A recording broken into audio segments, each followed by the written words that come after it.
매미 아들.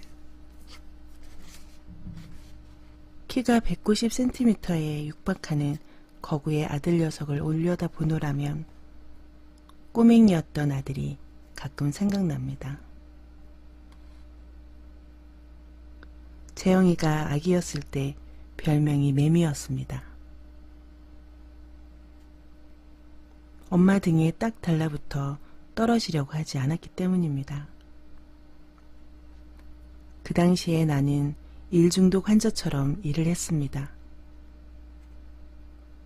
고등학교 교사였던 나는 아침 일찍 학교에 나가 고된 업무를 마치고 집에 오면 소설을 썼습니다.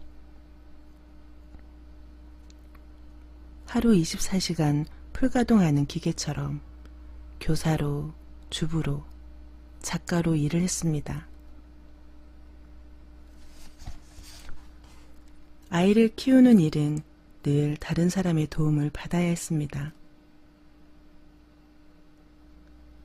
그런데 내가 한번 안아주면 아이는 그 다음에는 절대 떨어지려고 하지 않았습니다.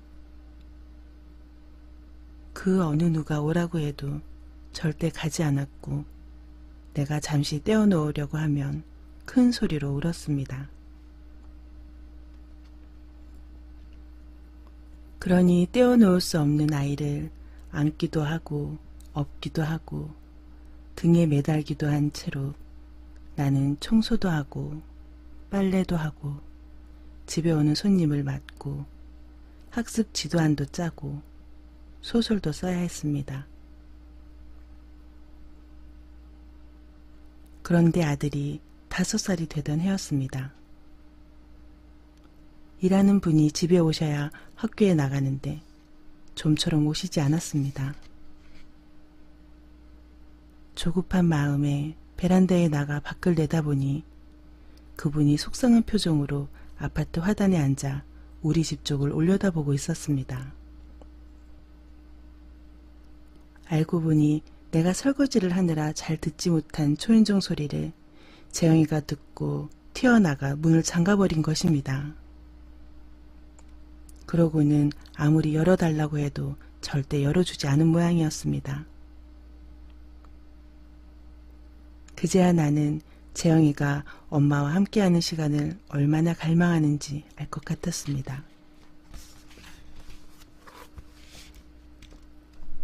툭 하면 재영이를 떼어놓는 엄마가 얼마나 불안했으면 그렇게 죽기 살기로 엄마에게 딱 달라붙어 있었을까요? 얼마나 엄마와 함께 있고 싶었으면 안에서 문을 걸어 잠근 채 그 문을 꼭 붙잡고 있었을까요? 그날 나는 학교를 그만둘 결심을 했습니다. 그리고 재영이 옆에서 할 수 있는 일을 하기로 결심하고 전업 작가로서의 길을 선택했습니다. 그런데 그때까지도 나는 정신을 차리지 못하고 일에 치여 살았습니다. 출근은 하지 않았지만 글 때문에 신경이 날카로워진 채 지냈고 시간에 쫓기는 방송 일을 하느라 낮과 밤이 바뀌어 재영이에게 따뜻한 아침밥도 제대로 챙겨주지 못했습니다.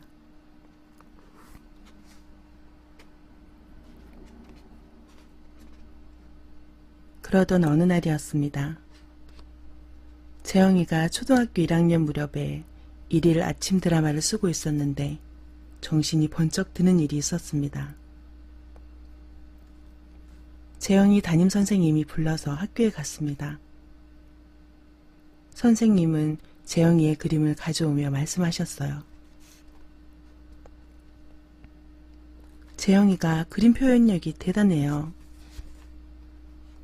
나는 아무것도 모르고 우쭐한 마음이 되어서 나를 닮아서 그림을 잘 그려요 하며 헤헤 웃었습니다.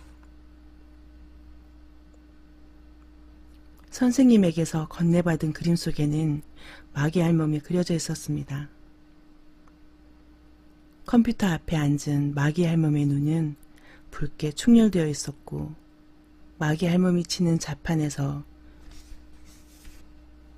기역, 비읍, 히읗 글자들이 공중으로 마구 날아다녔습니다.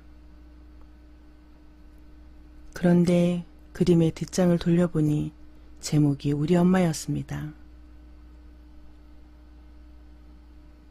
충격을 받은 나는 어떻게 학교를 나왔는지 모르게 뛰쳐나와 아무데나 주저앉았습니다.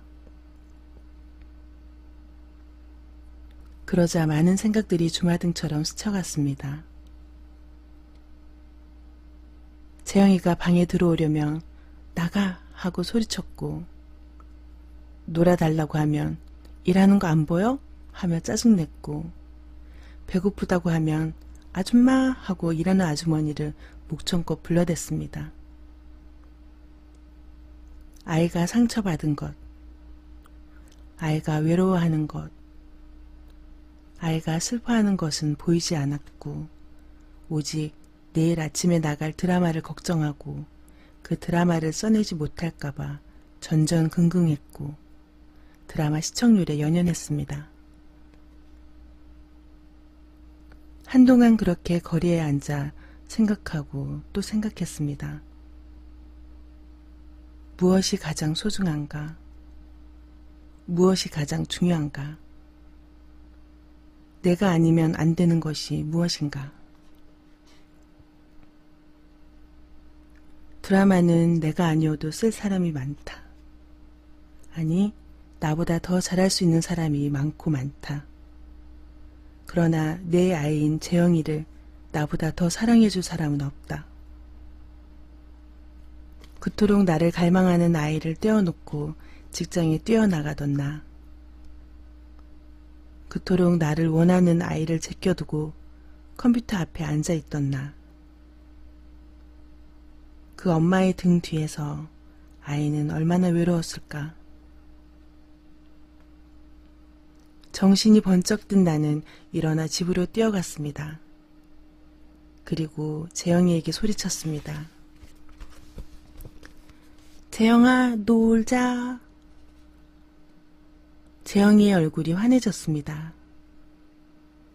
그 후 나는 그 어떤 일보다 재영이와 놀아주는 것을 1순위에 두게 되었습니다.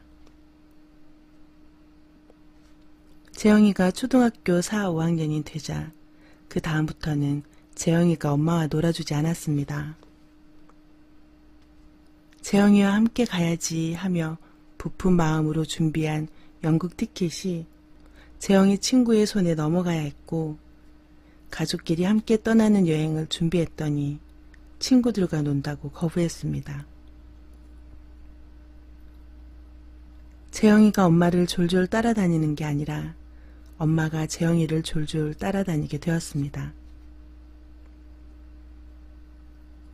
아이가 엄마 아빠를 필요로 하는 기간은 그렇게 잠깐입니다. 금방 흘러가 버리는, 고작해야 몇 년의 세월입니다. 가장 중요한 그 시기에 아이가 엄마 아빠의 정을 느끼지 못하면 오랜 시간 결핍을 갖게 됩니다. 그러니 아이가 엄마를 찾는 그 시기에, 엄마 아빠에게 놀아달라고 조르는 그 시기에, 아이가 배고프다고 밥을 찾는 그 시간에 아이의 곁에 있어줄 일입니다. 직장에 나가야 하기 때문에 도저히 함께할 시간이 안 되면 늘 너와 함께 있다는 사랑 메시지를 전해주어야 합니다. 투명 인간처럼 아이 곁에 있다는 확신, 그 확신을 심어주기 위해서 여러 통신수단이 존재하는지도 모릅니다. 목소리와 편지만으로, 메모만으로도, 그리고 언제든 따뜻하게 웃는 부모의 얼굴만으로도 아이들은 충분히 부모의 존재를 느낄 수 있을 것입니다. 일하는 여자에게 가장 큰 실수는 가족을 외롭게 하는 일이 아닐까요? 그리고 일하는 여자에게 가장 큰 어려움 역시 가족에게 있습니다.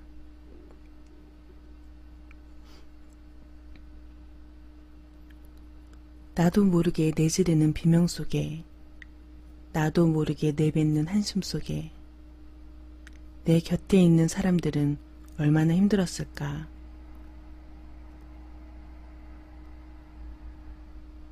그 생각을 하면 참 많이 미안합니다. 힘든 내 곁에서 더 힘들었으나 언제나 내 곁에 있어주는 사람들 고마워요. 정말 고맙습니다.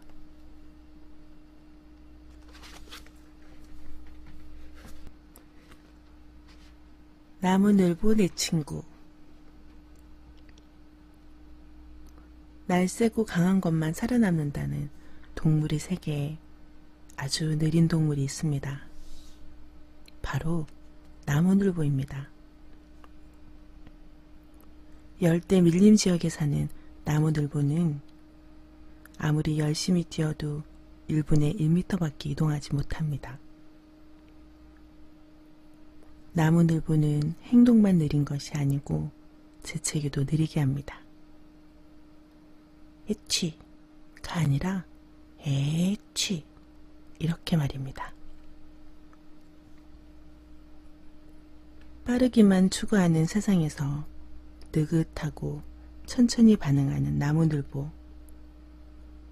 그러다 보니 위기에 둔감해서 위급한 상황이 와도 오래 버팁니다.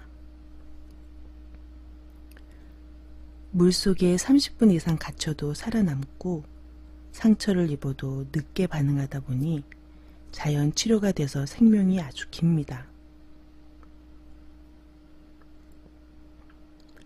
느림보 나무늘보는 빠르게 질주하는 현대인들에게 묻습니다. 여보세요. 뭐가 그렇게 급해서 빨리 달려가십니까?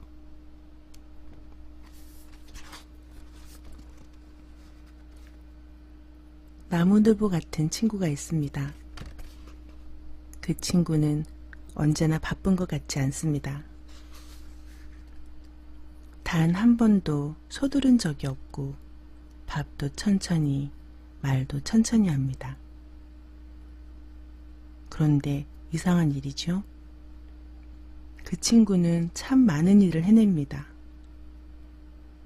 교사이자 두 아이의 어머니로 살면서 글도 쓰고 봉사활동도 여러 군데 다니고 여가 시간에는 기타까지 배웁니다. 과연 비결이 무엇일까요? 나무늘보 친구는 이렇게 말합니다. 우리에게 주어진 시간은 사실 많다 라고요. 시간도 자연의 일부인데 우리는 시간을 두려워만 할 뿐 그 시간을 느끼지 못하는 것은 아닐까요? 사실 우리에게 주어진 시간은 많은데 우리는 무엇이 그리 바쁜 걸까요? 모든 것이 빠르게 달려가는 속도의 세상에서는 불안의 속도도 빨라집니다. 사랑하는 사람에게 문자를 보냈는데 답장이 없으면 불안해서 안절부절 못하다가 결국 통화 버튼을 누르고 맙니다. 그 사람이 어떤 상황인지 고려해 볼 여유도 없이 그저 내 마음이 불안한 것만 머릿속에 가득합니다. 친구에게 이메일을 보냈는데 빨리 확인하지 않고 답을 받지 못하면 그 역시 불안해집니다. 그렇게 우리는 자신도 모르게 마음조차 속도전에 뛰어들어 버렸습니다. 속도가 빠른 세상일수록 우리 마음의 기어는 전자동이 아니라 수동이었으면 좋겠습니다. 천천히 그 기어를 조종하면서 기다리는 법도 알고 불안과 불만 대신 나무늘보의 여유를 키울 수 있었으면 좋겠습니다.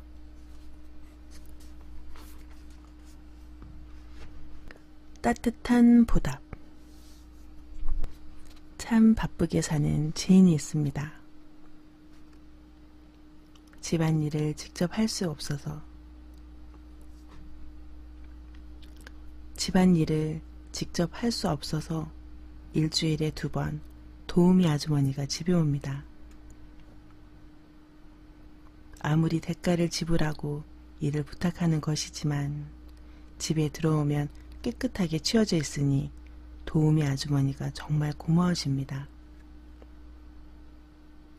그래서 아주머니 오시는 날에는 우선 식사부터 하고 일을 하시라고 상을 차려두고 집을 나섭니다. 아무리 바빠도 그 일은 꼭 하는데 그날따라 냉장고에 반찬이 하나도 없었습니다. 냉동실을 열어보니 조개 한 마리가 보였습니다. 조개 한 마리를 바삐 굽고는 식탁에 메모를 남겼습니다. 조기만 구워놨어요. 식사 맛있게 하세요. 오늘은 바빠서 집안 정리를 하나도 못한 채 나가네요.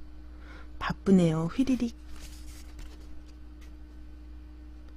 집에 돌아와 보니 반짝반짝 집안이 그날따라 윤이 났습니다.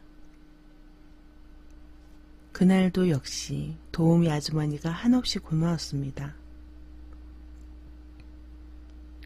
그러나 이제 저녁을 지을 일이 막막했습니다. 반찬이 하나도 없는데 회사 일 하느라 너무 지쳐서 시장 볼 여력도 없었습니다. 힘없이 냉장고를 열어보니 이게 웬일입니까? 냉장고 안에 갖가지 반찬이 가득했습니다. 식탁을 보니 도우미 아주머니가 쓴 메모지가 놓여 있었습니다.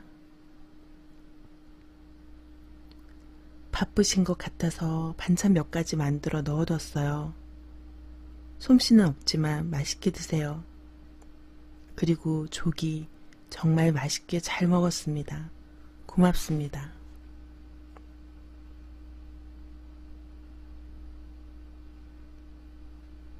정 많은 사람.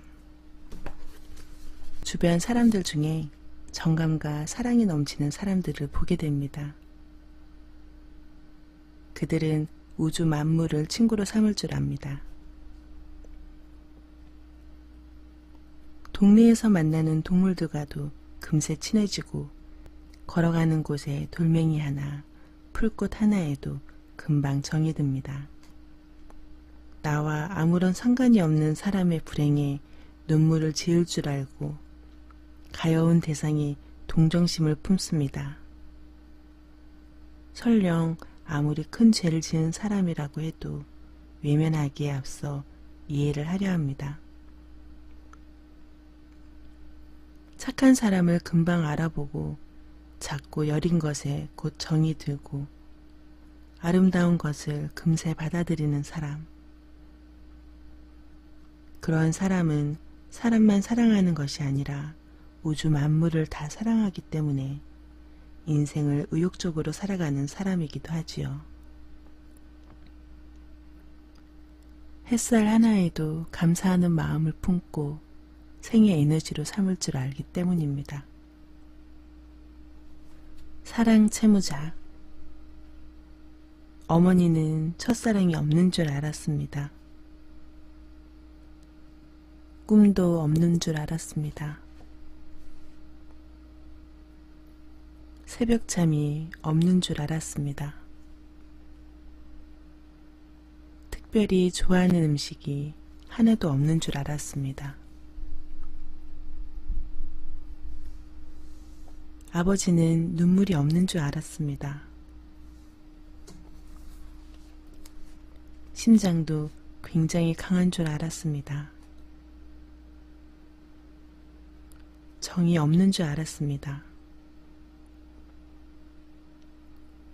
양주는 마실 줄 모르고 소주만 좋아하는 줄 알았습니다.